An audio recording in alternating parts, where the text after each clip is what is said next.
بسم الله الرحمن الرحيم الحمد لله والصلاة والسلام على رسول الله صلى الله عليه وسلم كسو هذا برنامج كينا قصوين كان الله وحن كسو قادنا قصوين ربعة أو دعي أو حقيقة سأنقوا أنا قادنا تصالنا إنه نقدان قصتنا ما تداود وحا كسو بسنتهاي وحا شريني شيخة ومساجد كآخرين شري كتاب شيخ واحد أورنجري سليم السيوطي أي اللي أورنجري واحد عي شيخ عاسي كتاب كآخرين شري واحد مساجد كيسا كل إحنا ولا نين يرى أرضي وفقيرة واحد عي نك يرى أرضي فقير كاها أيا قاتشوضي لبق الشمك وحو عنواي أيو ما أنت صدحها فقيرة وحو قال ما أنت صدحها دو عنواي إنه لمناي kadib wuxuu go'aansaday inuu wax raadsado hatta hadduu doonaha soo xaday inuu wax raadsado go'aansaday kadib wuxuu sameeyay masaajid ku noolaa ayuu fuulay masaajidkii markuu fuulay ayaa wuxuu rabaa guryaha masaajidka ku xiga intuu u dhaco mid kamid inuu wax ka soo cuno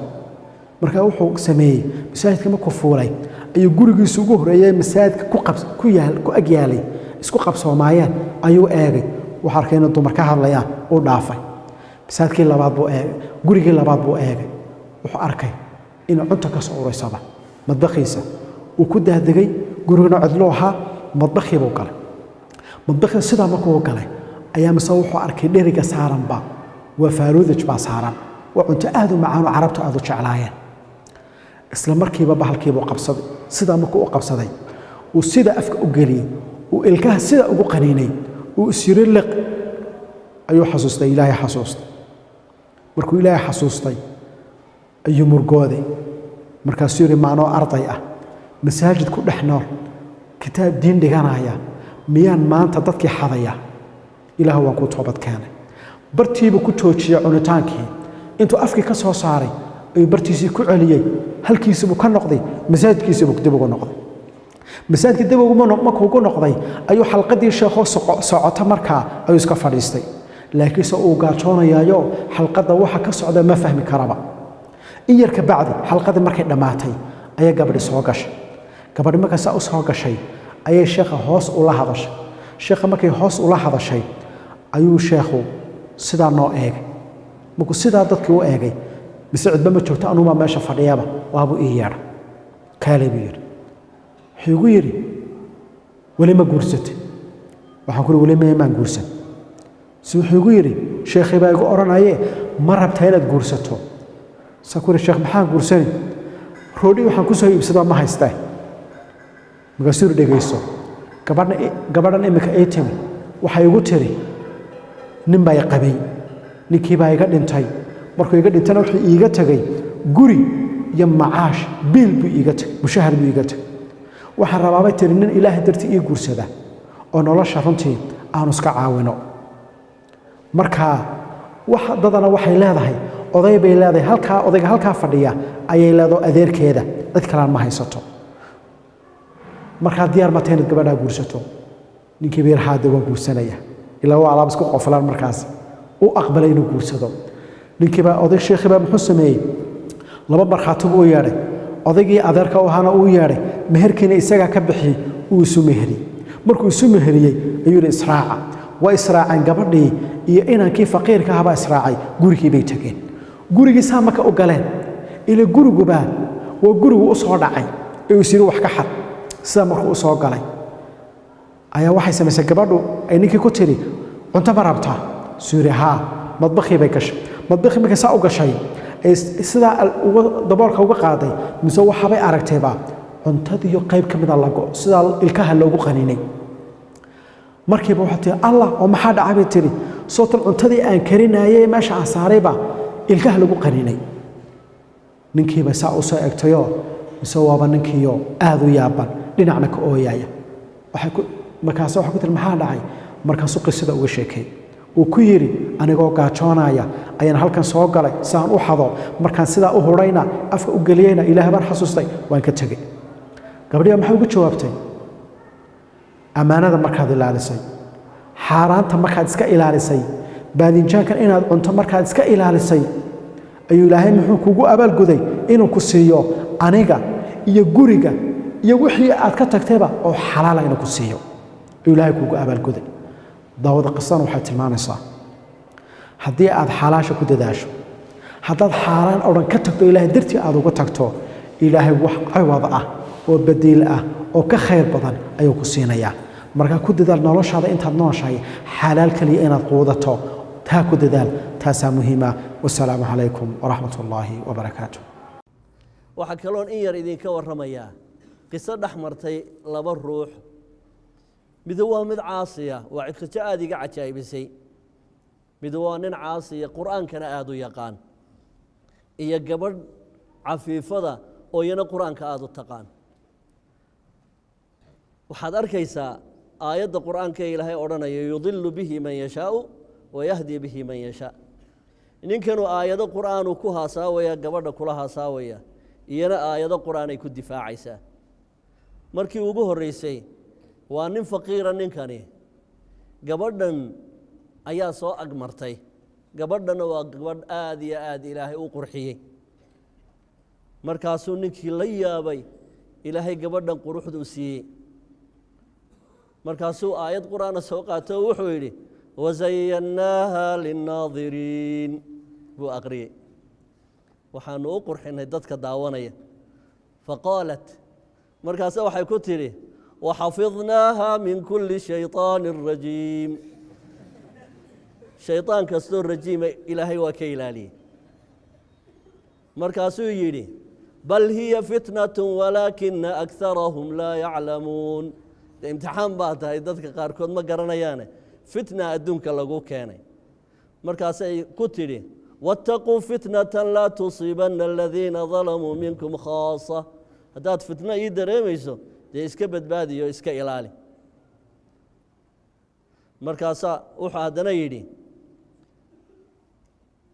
nuriidu an na'kula minha wataطma'ina quluubuna waxaan rabnaa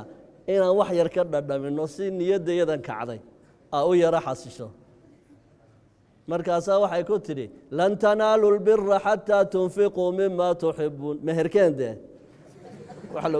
adduun baa lagaa rabaa imeherso oo adduun lan tanaalu lbira xataa tunfiquu mima tuxibuun markaasaa wuxuu yidhi wain kaana duu cusra oo haddaan waxbaba haynin maxaa la yeelaya wain kaana duu cusra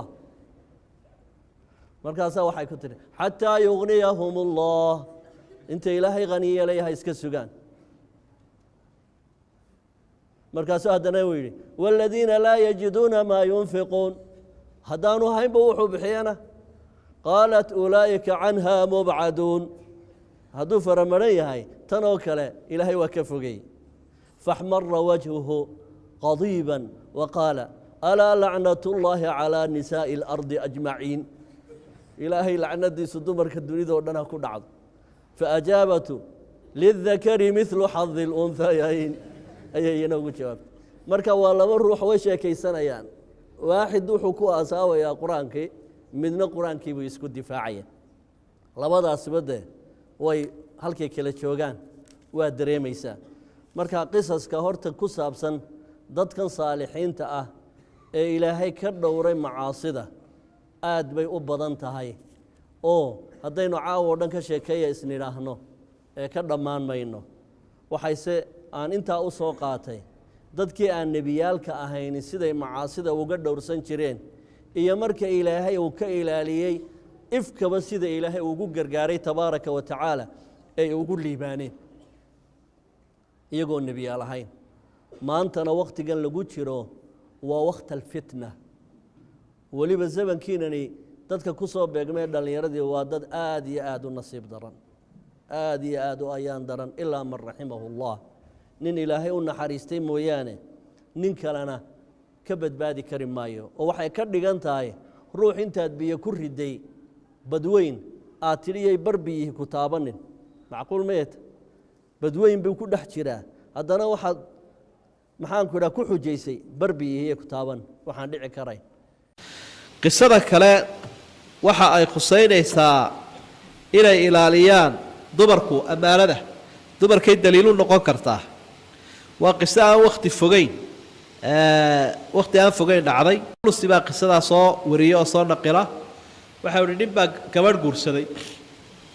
وشيخي وعيدك عصر جنب معاصر كاوي نكي كمان اسكت داير وقرصله حاله هذا ما قد بصير به يا عاسكي لما السوق مدو يراها ninkaas wuxuu isku dayay inuu qarsado xaaskiisii hore soo ogaatay way daba gashay guriga ay had iyo jeer arrimaha xasaasi bay ku yihiin dumarku oo anteerooyinkooda aad bay u taagay marka ciyaar ma aha waxba laga ma qarin karo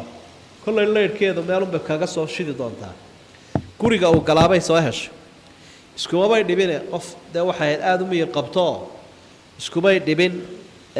way iskaga aamusta markay ogaatay halkaa inuu xaas ku qabo muddo aan fogay kadibba waxaa dhintay ninkeedii dhaxalkiibaa la qaybiyey waxay ku qanacday dhaxalka qaybteedan humunka ah ama 8 meelood oo meel inay gabadhii kale uu qabay la leedahay soo saamaha hadduu dhinto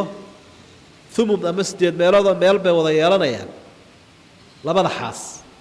marka waxay tiri haddaad adigu kaligaa iska qaadato gabadhii halkaasina dee suuq madoobaheeda kuma soo dooran karto oo kuma soo heli karto laakiin soo ilaahay kuma arkayo subxaanahu wa tacaala kol hadduu ilaahay ku arkayo ha qarsanine dhaxalkaa gabadhii lahayd iska sii way raadisay way u tagtay gurigii bay ugu gashay xaaskii hebel qabay miyaa tahay haa ninkii wuu dhintay dhaxalka intaasa inagu soo hagaagtay dhaxalkaagii waa kan tiina way naxdayoo dee dangala ku soo heshay waabay ku dili khatar iyadiina way ka sii cajo badatay oo waxay tihi walaal aad baad u mahadsan tahay muddo ka horba dhowr bilood ka horba ninka xaasumaan ahayn oo uu ifuray xoolaha nadaala iska qaado marka sheekee taa horena ammaanadiiba xafiday tan kalena tii horena xoolaheedii ilaahay wuxuu ku ilaaliyey ta dambe iyaduna ammaanadii xafid laba khaa'inadood hadday ahaan lahaayeen way isku dhalaali lahaayeen soo ma way isku qarxi lahaayeen